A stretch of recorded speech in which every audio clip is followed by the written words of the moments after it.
G'day and welcome to episode 3 of the Kiwi Car Life Cheap Police Car Challenge. And over the last couple of weeks we introduced all 3 of our cheap police cars that we're going to be using over the course of this series. And last week we got Campbell's 740i running and driving fantastically well. Now my legacy 3-litre car runs and drives sure, but it's certainly not without its fair share of issues given it's done over 200,000 kilometres. So today we're going to be sorting out a whole lot of mechanical issues with the car and also giving it a full exterior and interior makeover. I began by sorting out all of the issues under the bonnet. My mechanic and I identified several oil leaks coming from the valve covers, timing covers and rear main seal, which were causing plumes of oily smoke to emanate from the engine bay when it got hot.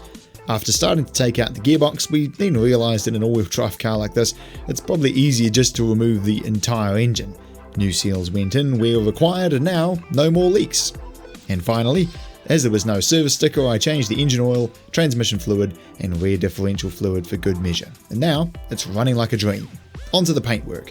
The first job was to give it an almighty good clean because before filming this series a friend held a birthday party at an off-road park in the middle of nowhere, and let's just say I took my chance to test out Subaru's symmetrical all-wheel drive. I got all the dirt out of the crevices and foamed off the road spray before drying it off. Then it was time to tackle the filthy interior.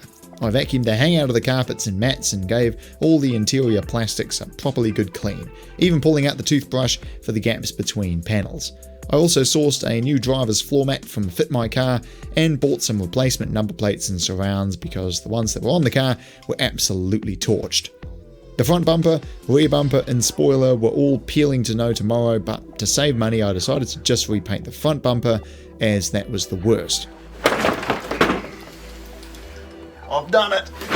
It's off. I removed the fog lights and grille and sanded it myself, ready for paintwork, and after getting it back from the local body shop, it looks good as new. After reinstalling all the trims and fog lights in the bumper and putting it back on, my problem now was that the new bumper looked extremely out of place against the original 220,000 kilometre swirled and chipped bodywork. While a full respray was really what this car needed, I thought if I at least painted the bumper and cut and polished the rest, it would come out looking pretty decent. And sure enough, after some solid work with the dual action polisher, the absolutely torched black paintwork was looking pretty darn fantastic for a car that's clearly lived a hard life.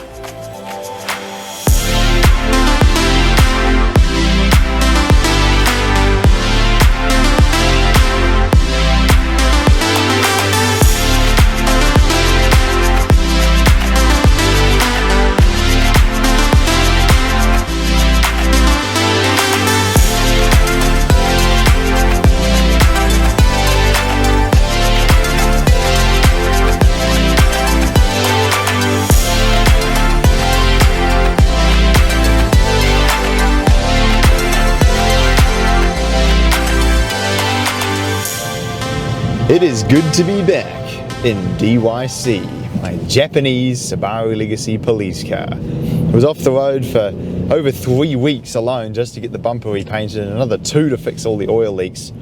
So I haven't driven it in ages and it's so good to be back.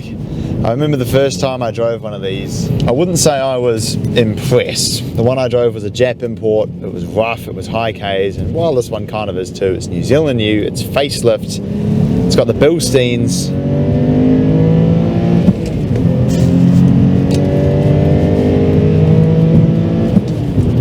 And man, it drives so awesome, man. Body roll's kept to a minimum, but it's still reasonably comfortable. The seats hold you in well enough. The flat 6 is potent, it makes a great noise. And it just feels like such a strong car, which is what you want in a police car. When this thing is fully completed with the Japanese police livery on it, lowering springs, maybe an exhaust, it is going to sound and look absolutely fantastic, and I think it is going to be a deeply formidable force in our cheap police car challenge. Over the coming weeks we're going to be equipping my car and Campbell's car with their respective German and Japanese police liveries, and we're going to be kitting all the cars out with lights and radios and various other police equipment. So stay tuned for that.